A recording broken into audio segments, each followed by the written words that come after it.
Muchas gracias. Fueron ovacionados acá. Por si no escucharon, les transmito el mensaje. Hernán, comenzamos contigo. ¿Cómo nace este proyecto de un hospital líquido allí en donde están ubicados y qué necesidad busca responder este proyecto que necesitó, intentó responder en el pasado? Perdón que son muchas horas, ya estoy. Desde temprano estamos. Que el proyecto nació hace mucho tiempo. ¿Cuál fue la necesidad que identificaron para poder presentar este proyecto? Ahora sí, disculpas por el inconveniente. Hernán.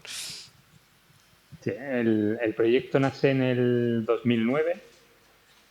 Digamos que se transforma la idea de hospital líquido en un proyecto estratégico para el hospital. En ese momento, una de las cosas que identificamos fue que nosotros, al ser hospital pediátrico, los niños donde van a estar mejor va a ser en casa. Por otro lado, cada vez teníamos más pacientes que venían fuera de Barcelona y de Cataluña. Y una ventaja seguramente que hemos ido notando y que se ha ido, digamos, evolucionando en estos años, que es que la mayoría de padres cada vez son más nativos digitales, con lo cual la adopción de la digitalización es mucho más fácil, ¿no? Para nuestro caso. Y a partir de ahí, digamos, en el 2009, con la tecnología que había en ese momento, pues comienza a arrancar esta idea de un hospital sin paredes, en el sentido, digamos, de un poco robando las ideas de Bauman, del sociólogo, ¿no? Donde la atención puede ser en cualquier momento y en cualquier lugar. Y la idea, digamos, de construir una asistencia continuada, ¿no? Ese es ¿Cómo un y qué poco el servicios origen. está brindando el hospital hoy? Eh, a día de hoy tenemos desde programas de hospitalización a domicilio, programas de telemonitorización remota, tenemos todos los programas de videoconsultas. Con la pandemia, digamos, hubo una aceleración en la atención no presencial de nuestros pacientes, con lo cual hemos ido, digamos, no solo introduciendo tecnología, sino sobre todo cambiando procesos propios del hospital, ¿no? Que generalmente son más complejos a veces que la introducción de la tecnología per se, ¿no? En ese caso, ¿se fueron integrando plataformas, equipos, pacientes? ¿Cómo fue este proceso hasta hoy? Claro, cada vez, digamos, ha ido como hay dos vías que se comunican muy grandes, digamos, que es la parte más tecnológica y después la parte más organizativa, ¿no? Las dos van siempre de la mano porque al final nuestros objetivos son a nivel de adopción y de mejora y de impacto, ¿no? En la atención que hacemos, con lo cual eh, trabajamos conjuntamente la parte más tecnológica y la parte más organizativa de los profesionales. Y esto ha ido introduciendo dispositivos, plataformas, tecnologías en cloud, eh, bueno, sobre todo el trabajo con los datos, ¿no? Porque al final es un proyecto en el Claro. que lo importante es cómo viajan los datos para intentar que los pacientes no tengan que viajar tanto, no tengan que venir al hospital o puedan marchar antes, si así la seguridad, digamos, lo permite. ¿Tienen un lugar físico y aparte tienen las opciones virtuales? ¿Cómo es esto para entenderlo bien? Claro, o sea, nosotros al final, el hospital sigue creciendo a nivel físico, pero a nivel de lo que llamamos camas del hospital, en los últimos años no ha aumentado. Lo que sí ha aumentado son lo que llamamos las camas virtuales, ¿no? La mayoría de pacientes que tenemos en cronicidad compleja, pacientes agudos que pueden volver a casa antes de tiempo, claro, para nosotros, digamos, son camas virtuales y el hospital ha ido creciendo y sigue creciendo mucho más en este hospital más hacia el domicilio, no tanto hacia el hospital físico, ¿no? Me imagino que este proceso ha ayudado a una reducción de costos significativa, ¿no? A ver, aquí, claro, esto es un tema, porque no sé en Uruguay cómo es, pero aquí generalmente nos pagan por actividad. Con lo cual, todo aquello que hagamos y que signifique que el paciente no llega al hospital, claro, en principio dejamos de cobrar. Pero cuando vemos al paciente, la familia y los resultados de salud, claro, esto hace que prioricemos este tipo de atención. Con lo cual aquí tenemos que ir jugando un poco con los modelos de pago para que se entienda que tenemos que ir más a una medicina basada en valor y no tanto en actividad, ¿no? Y eso, Claro. bueno, eso es un poco el bloqueo. Y esto al final, también a nivel de costes, claro, al principio necesitas una inversión y una inversión importante, generalmente depende del programa, con lo cual el resultado luego lo puedes ir, quizá no en una reducción directa sobre recursos, pero sí la capacidad de poder atender mejor y atender más pacientes con los mismos recursos que tenías, ¿no? Utilizándolos de manera más eficiente. No Bien. sé si he contestado No, está perfecto, se entendió. correctamente lo que me preguntas, sí, y si se ha Ahora entendido. te voy a preguntar más adelante sobre bien la implementación y cómo son las herramientas que utilizan los usuarios. Ya vamos a profundizar en eso, pero quiero preguntarle a Daniel de Recaínsa, que se está acompañando desde esta organización el desarrollo de estrategias regionales en salud digital en distintos países. ¿Qué avances y desafíos comunes están observando ustedes en América Latina de, bueno, desafíos vinculados a la interoperabilidad, gobernanza y el talento digital? ¿Qué nos puedes comentar? Bueno, creo que son tres temas críticos. Quizás comenzando por la gobernanza, creo que es uno de los principales retos. A pesar de que hay avances importantes a nivel regional en cuanto a estrategias de salud digital, muchos de ellos hojas de ruta asociados a préstamos, hay que decirlo, sobre todo con los multilaterales. Creo que el tema de gobernanza todavía es un tema que se debe fortalecer, ¿no? Probablemente en el caso del Uruguay es uno de los mejores ejemplos en cuanto a gobernanza, ¿no? Ya que creo que AGESIC desarrolla una labor importante en la integración del ecosistema y la construcción de la gobernanza necesaria, entendiendo que sobre todo cuando hablamos de salud digital estamos hablando de la intersección de dos mundos, ¿no? De la salud y de lo digital, ¿no? Pero fuera de esto es bastante limitado el avance en construcción de mecanismos de gobernanza. Todavía se ve mucho al sector salud aislado del mundo de las tecnologías digitales. En los macroproyectos, muchos liderados por los ministerios de salud, no necesariamente se está integrando, por ejemplo, al sector privado, a la academia, a la sociedad civil, y esto es vital para asegurar que hay un mecanismo de gobernanza, que hay un approach holístico, ¿no? Que esta estrategia está abarcando todos los sectores que son necesarios, ¿no? En cuanto a la interoperabilidad, que generalmente está siendo integrado en las estrategias de salud digital de los países, pues creo que todavía hay un reto muy grande en la fragmentación de los sistemas de información, eh, pero al final estos sistemas de información reflejan la estructura organizacional del sector salud.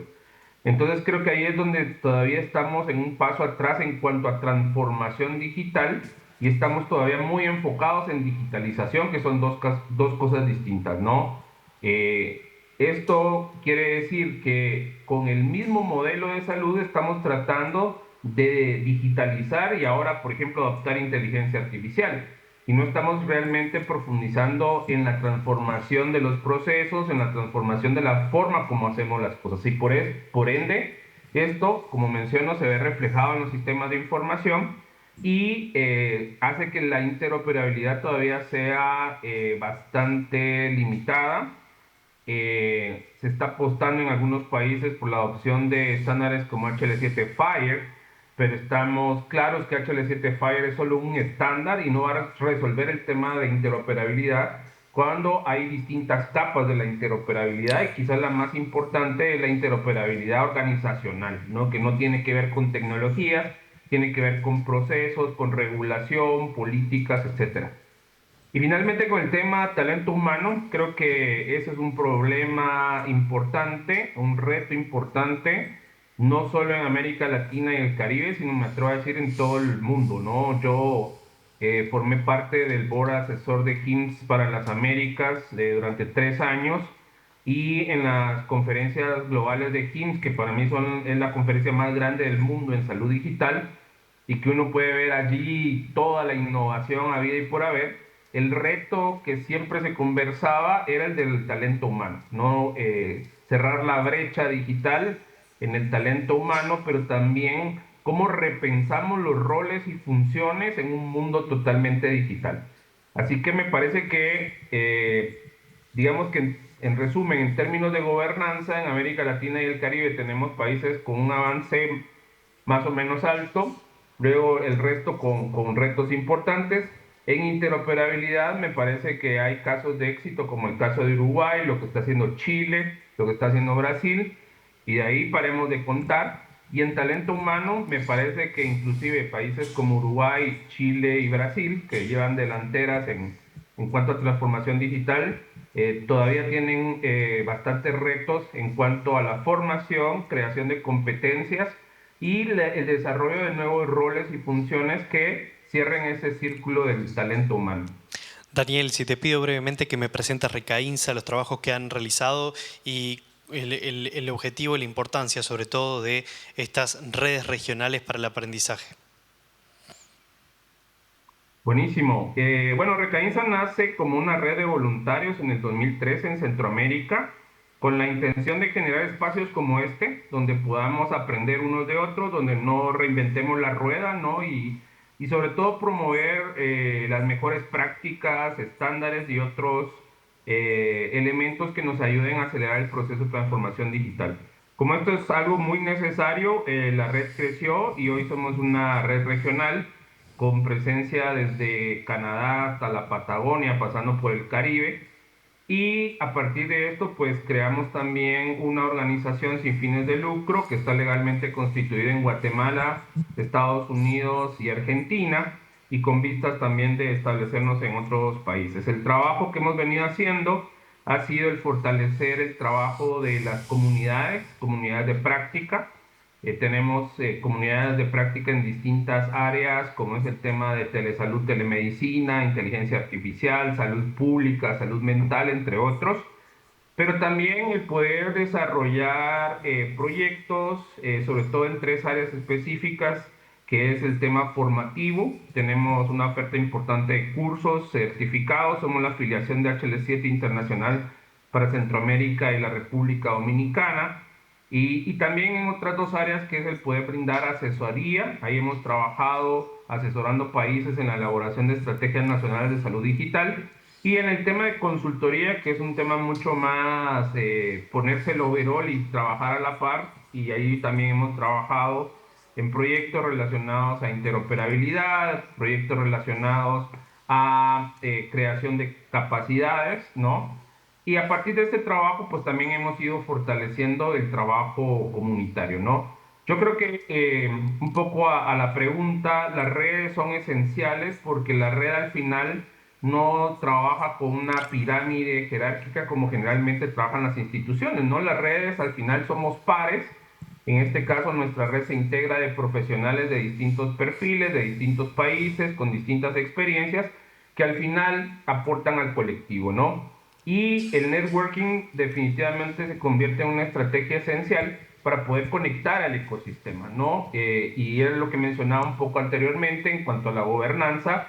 Para poder fortalecer la gobernanza es muy necesario las redes, conectar al sector público y el sector privado no necesariamente es sencillo, aunque se tengan muchas veces políticas y estructuras armadas, ¿no? Allí facilita mucho el tener contactos, el tener interacción, el tener eh, objetivos comunes, ¿no? Y con la comunidad de práctica creo que es esencial también cómo la comunidad va generando conocimiento para la propia comunidad. Este conocimiento se comparte, se transforma y sigue ampliándose, ¿no? Así que es un poco el rol que Recaínsa ha hecho en la región y que gracias a la confianza que hemos tenido de profesionales de toda la región, pues esta iniciativa inclusive ya trasciende las fronteras. Tenemos interacción mucho con redes de Asia, de África, de Europa y de Estados Unidos. Bien, voy con Hernán sobre estos casos prácticos del hospital líquido y también quiero consultarte sobre el futuro. ¿Qué visualizás? ¿Cómo va a continuar este proyecto avanzando en los próximos años?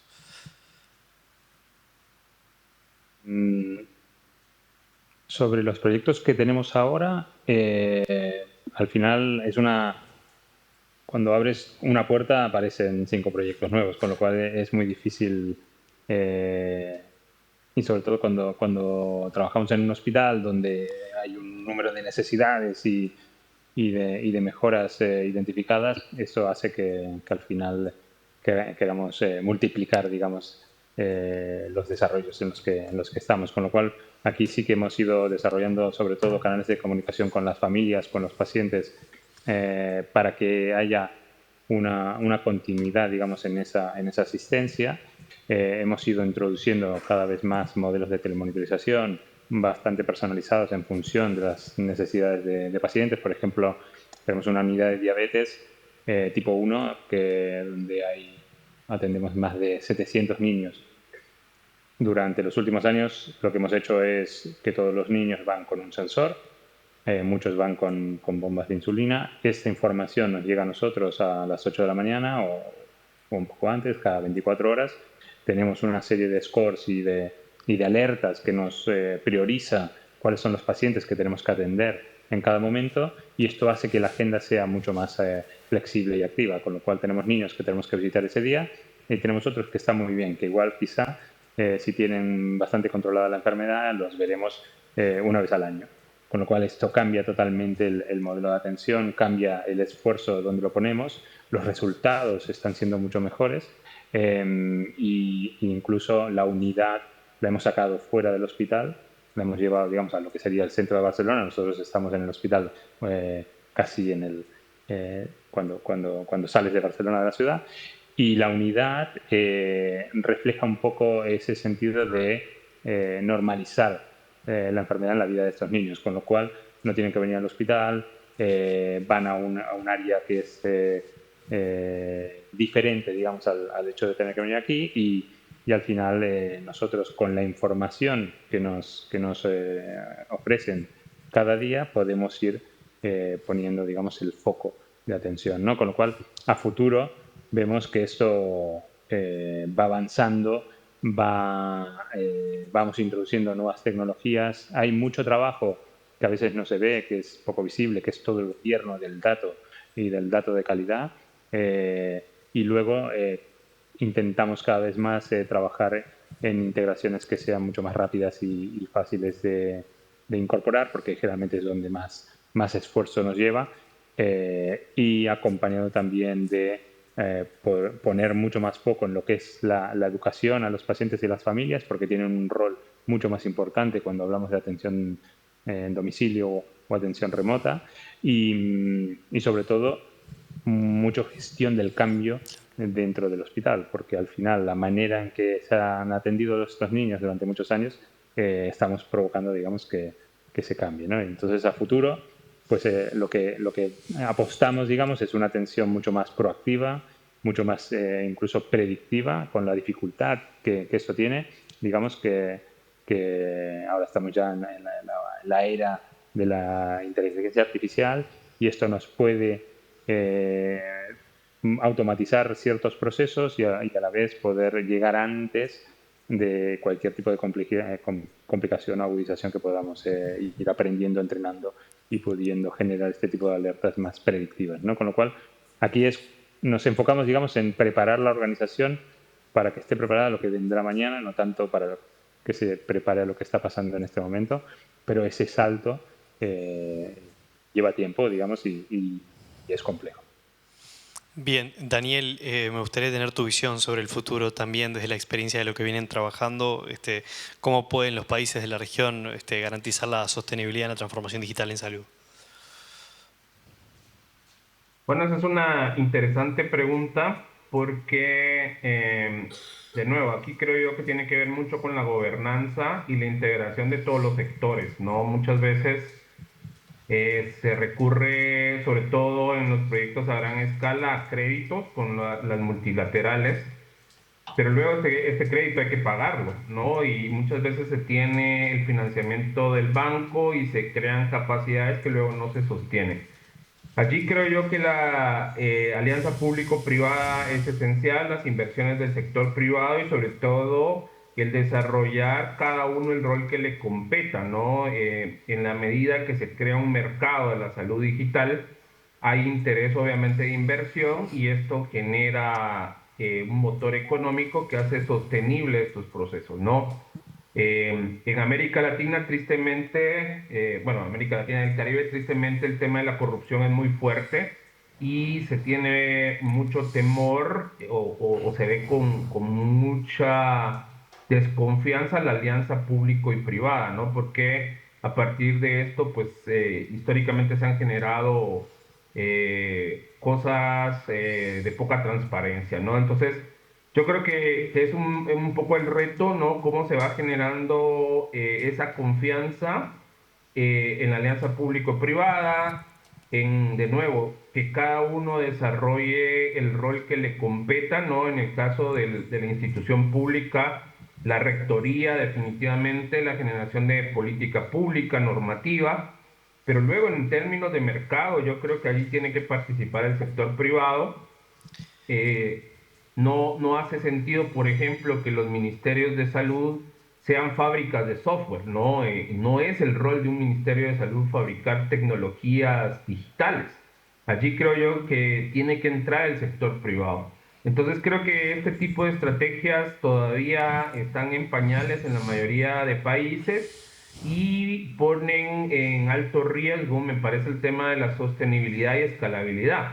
Y hablando de escalabilidad, creo que también ese es un gran reto que se tiene. La mayoría de cosas se hacen como pilotos y quedan en pilotos y tenemos una epidemia de pilotitis, ¿no? Tenemos muchos proyectos que quedan en piloto, no se escala y esto al final es desperdicio de recursos, ¿no? Así que de nuevo, yo creo que no hay una receta mágica, creo que hay ejemplos de cómo las inversiones son inversiones y tienen un retorno a la inversión, pero también creo que han habido malas prácticas en donde lejos de ser inversiones se vuelven gastos que no tienen ningún retorno, ¿no? Y recordar que al final la inversión en salud tiene que tener un impacto en la salud y la transformación digital al final es un medio, no es un fin en sí mismo y yo creo que muchas veces eso no se tiene claro, ¿no? Se están invirtiendo en proyectos tecnológicos en donde el resultado final es un software o es infraestructura, cuando deberíamos tener claro que esta inversión debería tener ese impacto en la salud que está en las políticas públicas de los países, ¿no? Bien, Daniel Hernán, muchísimas gracias por su tiempo. Lo vamos a despedir con un fuerte aplauso. No sé si hay alguna consulta del público. Perfecto, ahí, está bien. Tenemos una pregunta por acá de Graciela. A ver, acercamos el micro. Bueno, primero, Daniel, un saludo grande de acá, de la gente de Recaínza, que estamos en Uruguay. Acá Augusto Itig, está Valeria Elizama, por ahí. No sé si ahora está Jimena Hernández, Jimena Rivero. Así que, bueno, un gran saludo y gracias por estar acá. Hernán, lo que quería era pedirte, yo tuve el placer de conocer ese lugar donde estás sentado, en el momento cuando hice una visita con Frances, si pudieras contar acá qué es el Command Center donde te encuentras. Perfecto, sí, sí. Hago una descripción rápida. Esto es lo que llamamos el Clinical Command Center. Nace en el 2019 con la idea, digamos, de que generamos muchísimos datos en el hospital que generalmente no impactan tanto en los procesos de decisión del hospital. Entonces empezamos a pensar en diferentes usos. Uno, por ejemplo, era un área que queríamos trabajar, que era el primer contacto con las familias, y por eso introducimos un CRM, donde cuando la familia nos llama sabemos incluso quién es, por qué creemos que nos va a llamar, tenemos un lugar donde centralizamos todas las respuestas que le podríamos dar a las familias, etc. Y otro de las áreas que empezamos a trabajar era un primer command center, que son datos en tiempo real que nos dicen cómo está el hospital a nivel más de gestión de flujos de pacientes, nos dicen, hemos luego ido introduciendo información clínica y ahora muy enfocados en lo que es la telemonitorización, la información que viene desde domicilio, ¿no? Entonces, por ejemplo, podemos saber ahora, no lo veis, pero hay una pantalla que nos dice que tenemos 55 pacientes ahora mismo en urgencias, ¿no? En las urgencias pediátricas, y podemos saber cuántos acaban de llegar, los que han pasado por un triaje, el nivel de de urgencia, etcétera. Toda esta información se va actualizando cada 30 segundos y nos ayuda a poder tomar decisiones a nivel hospital, ¿no? Solamente la gente que trabaja aquí, sino también en las diferentes áreas. Esta información, lo que hemos hecho es que sea accesible, visual y que las decisiones que antes eran una llamada por teléfono o de tener que ir a buscar la información en algún lugar sea mucho más rápida, ¿no? Eso ha ido, mejorando todos los flujos de decisiones en tiempo real del hospital, ¿no? Y luego ya hemos introducido scores clínicos de los pacientes de la UCI en planta. Ahora estamos trabajando en algunos algoritmos porque al final, cuando tenemos la información en tiempo real, lo siguiente que nos preguntan es, bueno, ahora sabemos que tengo 10 camas disponibles, pero yo quiero saber mañana a las 7 de la mañana cuántas camas tendremos, ¿no? Entonces tenemos un algoritmo que nos dice que mañana tendremos 20 camas contando la media de estada de los pacientes que tenemos, más lo que tenemos programado, etcétera, etcétera, ¿no? Entonces, con esta información vamos cada vez más trabajando en un análisis predictivo. Eso es un poco un resumen, digamos, de lo que es nuestro Command Center, que de este lado, digamos, tenemos todo el personal de admisiones, las enfermeras de tarde y noche, por ejemplo, están aquí, los equipos de control de variables de telemonitorización, y del otro lado que no se ve tenemos nuestros equipos de datos de estrategia digital, ¿no? Que son los que nos ayudan, digamos, a poder desarrollar este tipo de soluciones. Son soluciones que hemos ido montando, digamos, en nuestro hospital, y podemos ir trabajando incluso con los equipos de decisión, con los equipos profesionales, en la mejora permanente de estas pantallas. Muy bien, perfecto. Bueno, fantástico el trabajo que están haciendo por allí, ese centro que te digo, parece que va a despegar una nave espacial. Muchísimas gracias por su aporte. Los despedimos ahora sí con un fuerte aplauso, que nos están acompañando en formato virtual. Los esperamos en Uruguay cuando quieran.